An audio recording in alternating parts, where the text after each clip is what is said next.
Do you ever feel stuck, like you are living your life on autopilot? Are you ready to shift into high gear and reach the success you so richly deserve? Welcome to the Play Big Movement podcast. I am your host, Sharon Lecter, entrepreneur, business strategist, and best-selling author. Playing big is not about settling for good enough or being comfortable. It is about reaching your highest potential and achieving your greatest success. Join me in my Play Big movement as I interview top experts in business, money, and entrepreneurship, all ready to serve you and to help you play big, be number one in your field, live your legacy, and create maximum impact. Welcome to this segment of the Play Big Movement podcast. I'm Sharon Lecter, your host, and I am looking forward to introducing you to Brian Galke. I met him at the Prosperity Camp, I think it was, at Greg Reed's. And he's a communications specialist. Now, for those of you that are just listening, we'll have to make sure we talk not just with our hands, but it is such an important issue to understand. It's not just what you say, it's how you say it, it's your facial expressions, your hand movements, to really, truly become an effective communicator. But Brian, before we get into your expertise and your niche, I always like to have you kind of give us your beginning. Talk about little Brian and how you went into the corporate world, you did a lot of different things, but you found this niche. So give us a little bit of the little Brian story. Sure. Little Brian grew up in Dallas, Texas. We're actually in Bedford, in between Dallas and Fort Worth. So I've been here since I was 4, and being 48, I pretty much am a Texan by now. But as a kid, I had friends, but I always struggled because I felt like I didn't know how to have friends. And so I call myself an introverted extrovert because I always loved to be around people, but then the introvert side of me would kick in at the exact same time. Like, did I belong there? Should I stay here? What do I do? So I had a little bit of imposter syndrome growing up, which led me to being an introvert. But what do good introverts do? They pick up books to try and figure out things. And that started on early on. I always picked up books I loved on like body language. Then when I started into sales and my corporate jobs, I was given How to Win Friends and Influence People. And that just continued.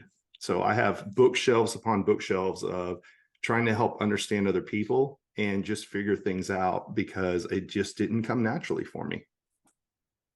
I love that.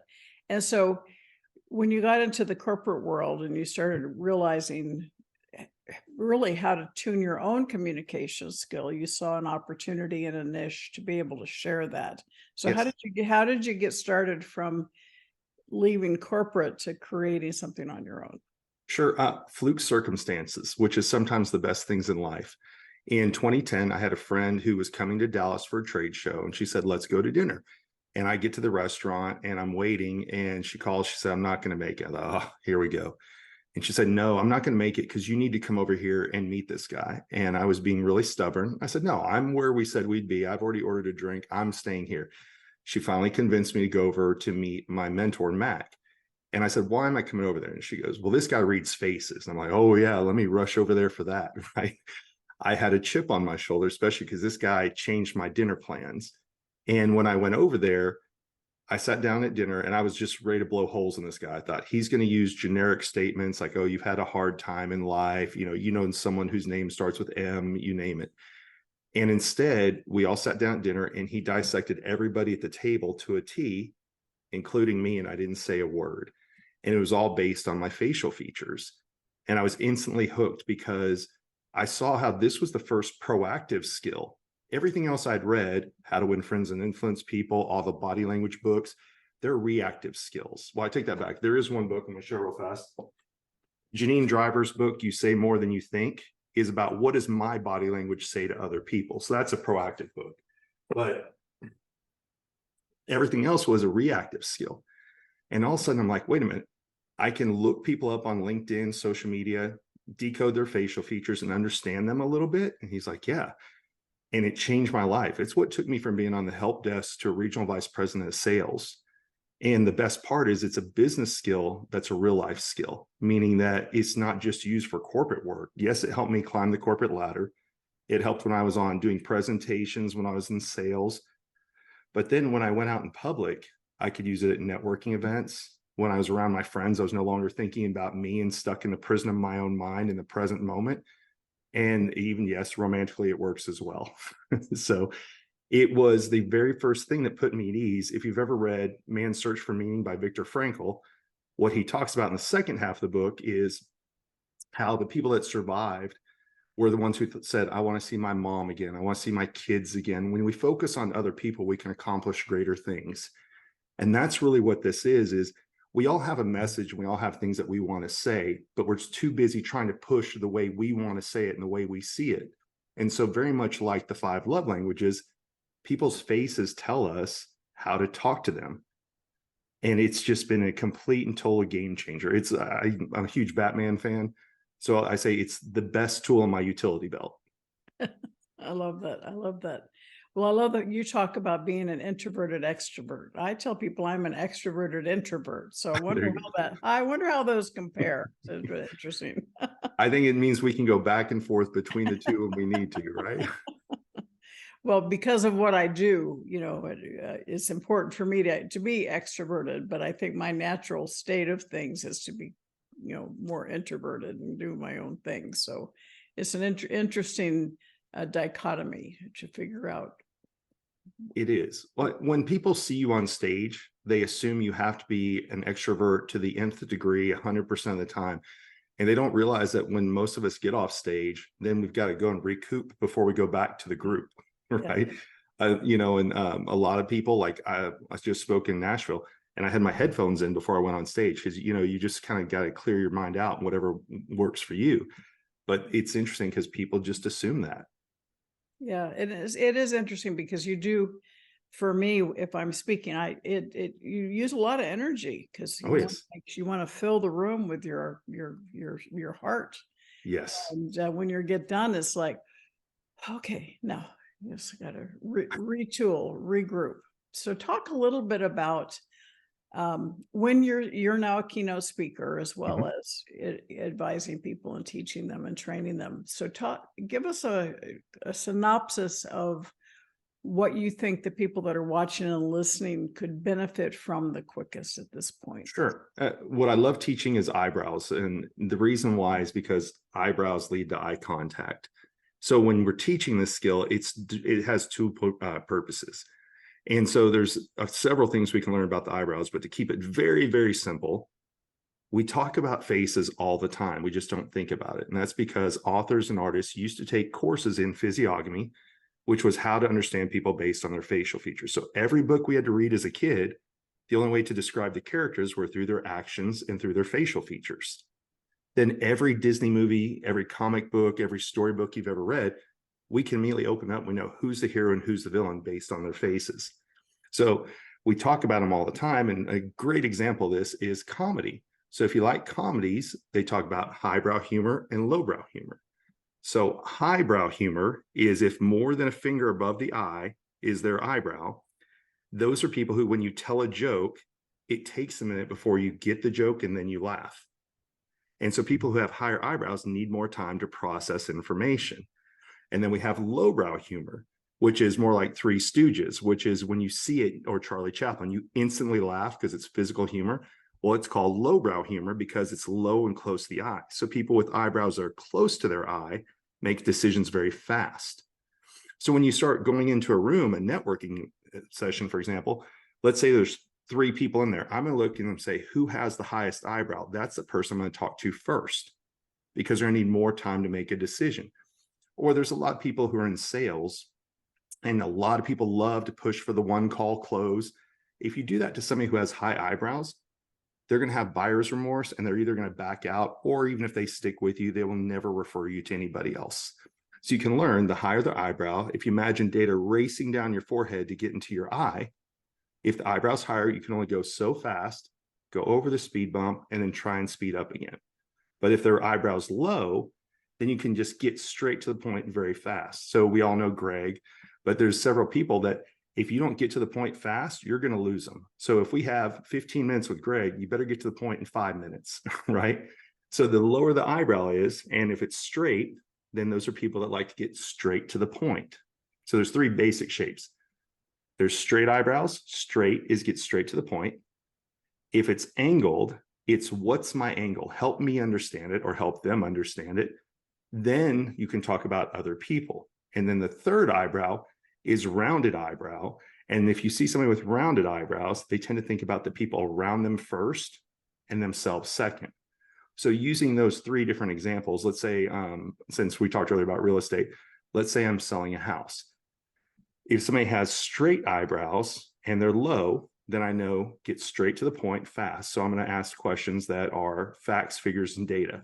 What are you looking for? A 3.3, a 2.2? What interest rate, what payment are you looking for? If it's an angled eyebrow, what's their angle? Help them understand it. Tell me what you're looking for in a house. What's the most important to you? What room, size? Tell me what it is. If it's a rounded eyebrow, they think about other people first and themselves second. So ask, who are the spare bedrooms for? Are you going to be entertaining at the house?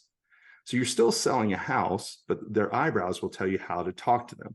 And then if it's a high eyebrow, give them time to process. If it's a low, once you give them the information, stop talking and let them ask questions. So that's just a very simple example of using a house and how eyebrows alone can do it. So how confusing does it get with women who kind of reshape their eyebrows? Well, so that's a great question. Two is if you go and get them professionally done, they usually enhance what's already there. But younger girls who don't feel in control of their life will often shave off and draw an angled one because they're the ones that what's their angled and they want to be included instead of being told what to do. So yes, it's actually women have an advantage over men in that y'all have been using makeup for a very long time to enhance whatever features you want. So long before there was plastic surgery, women could draw larger lips than they had. They can make their cheeks look wider or narrower, make their eyelids look fuller. So what's interesting about it is it's kind of like if you, because we talked earlier, when my daughter, one of her birthdays, we did face painting. Once the kids all got their face painted, they became what their face was. Women already do that with makeup and have for a very long time. Well, it is. You definitely, particularly, it's like putting on your uniform, right? Yes. When you have your makeup on, you just feel ready to go, as opposed to not having makeup on, you feel like you're not ready to face the world. So it's definitely an issue for those of us who wear makeup all the time. So yes, men, we have beards or hair if you have it. I obviously don't have hair, but we are very limited in what men can adorn on their face. That's why for men it's suits, ties, things of that nature. What else can they use to stand out? Well, my husband has a full beard similar to yours. And of our 43 years of marriage, probably 20 has been clean shaven, and then that's been spread out during the time. So he looks very distinguished. His beard looks very similar to yours, a little white, a little dark. Yeah. Right. But, he looks like a professor. He still has stuff on the top of his head too. So he has that advantage over me. Well, speaking of beards, so beards, when we say take one on the chin, that's how someone handles criticism and adversity. So the larger the chin is, the more that they can handle. So if you see someone with a very large chin, you don't have to walk on eggshells when you're giving them criticism. But if somebody has a smaller chin, then you have to use the sandwich technique. So you have to tell them something good, address what needs to be improved, and go back to something good again. And what's funny is men just say, I can handle a lot. They'll grow their beards out. So in the movie 300, what did they have all the actors do? They had them all grow out these big, massive beards that pointed. And why? It was 300 against thousands of the Persian army. So even if you've ever read a book and the casting agent does a bad job of picking the characters, that's why we don't like the movie. But if they're good, and this is sometimes subconscious, that's why they have them grow the beards out, was for that particular aspect. Interesting.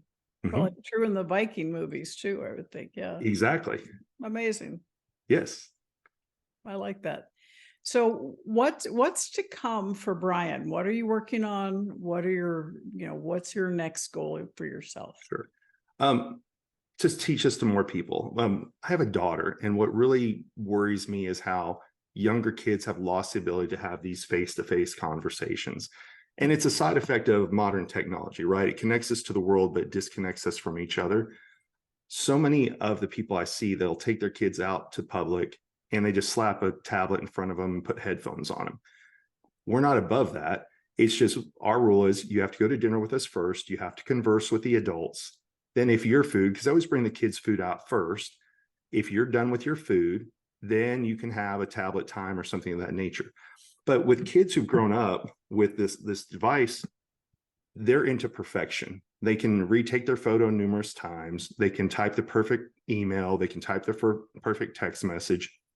So with that becomes the idea of having face-to-face communication is as scary as public speaking is for us, right? So when I was growing up, they say more people fear public speaking than death. Now it's face-to-face communication. So my goal for this is to help people understand each other better and then pass that down to the kids that are coming up in the world, because I want my daughter to have those same skills that we're having today, where if we meet in person, we can have that conversation. Now, we grew up, before we knew who was on the phone, there was no caller ID. You just met people, you go to networking events. Now they feel like they have to perfect so much. I wanted to understand there's 4 basic human needs, and Brian actually mentioned them on the podcast. Physical safety, emotional safety. They want to feel seen and heard, and they want to feel connected to other people. Well, by learning this skill, they're learning this seen and heard and connected with other people. Because when you give someone your undivided attention, sometimes it's the first time in a very long time, especially after we had the lockdown period where people forgot how to have communication. And Zoom and things of this nature are absolutely fantastic, and they take us to a lot of good places, but they will never replace being able to meet someone face to face. That in-person time is so, so important. I couldn't agree more. One of the things we teach young people when we're teaching them financial literacy is an acronym called BFAB, which is be fabulous, but back straight, eye contact, firm handshake, ask questions and allow answers, and be bold. But Yes. again, it's absolutely having a child stand tall, head up instead of down looking at their cell phone, and to really engage, because that's what I think it drives me nuts. The younger generation, even the ones that I work with, I'll say, well, give them a call. Well, they're texting them. And it's like, Yes.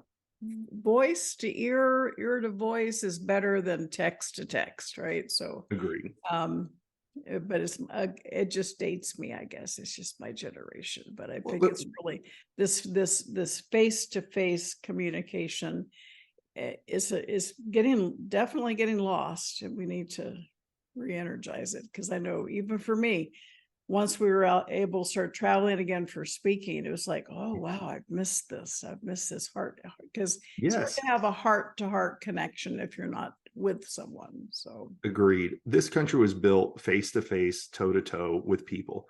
You met, you needed things, we bartered, we built things together. And like I said, it's great that we can reach out across the world, but we need to know how to communicate with people in a real room at the exact same time. You brought up a great point. Being at Prosperity Camp, you get to spend time with people. If they were to offer that on Zoom, it wouldn't be the same as the way that it's put together now. We're small groups where you can actually go and network. You're not sitting in an audience of 4,000 people. You're in a group where you can talk to people who are around you. And this skill just is going to become more and more important as AI can replace a lot of tasks that we do. Relationships are what will be the premium thing in the new economy. yeah, absolutely. Couldn't agree with you more. So how can people find you, Brian? Sure. I'm at Subtle Skills on pretty much everything. So Instagram, TikTok, YouTube. And I know you mentioned earlier that some people will be listening to this versus watching it. So if you go to getthecheatsheet.com, you can actually download a cheat sheet of this eyebrow height, eyebrow shape, and a few other features that we didn't talk about today, that you can just look at it and say, okay, what does this person have? And here's the crazy thing for me.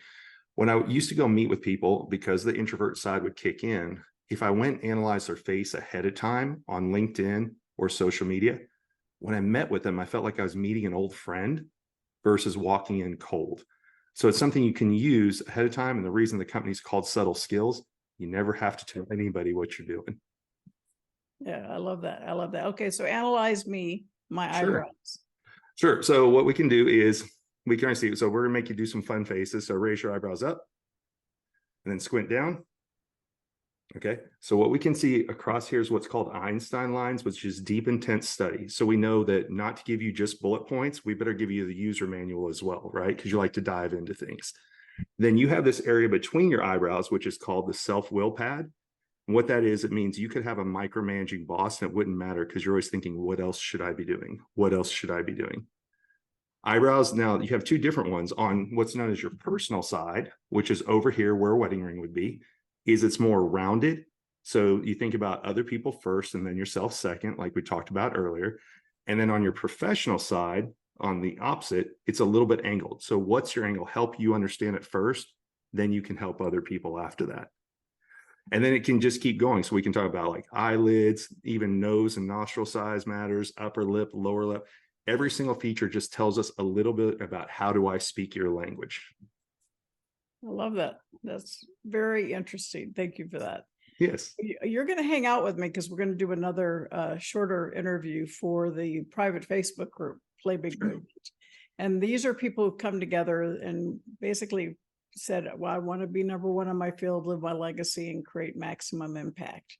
So we always like to go there. And we're going to talk a little bit about maybe one of the oops in your life where success is not a straight line.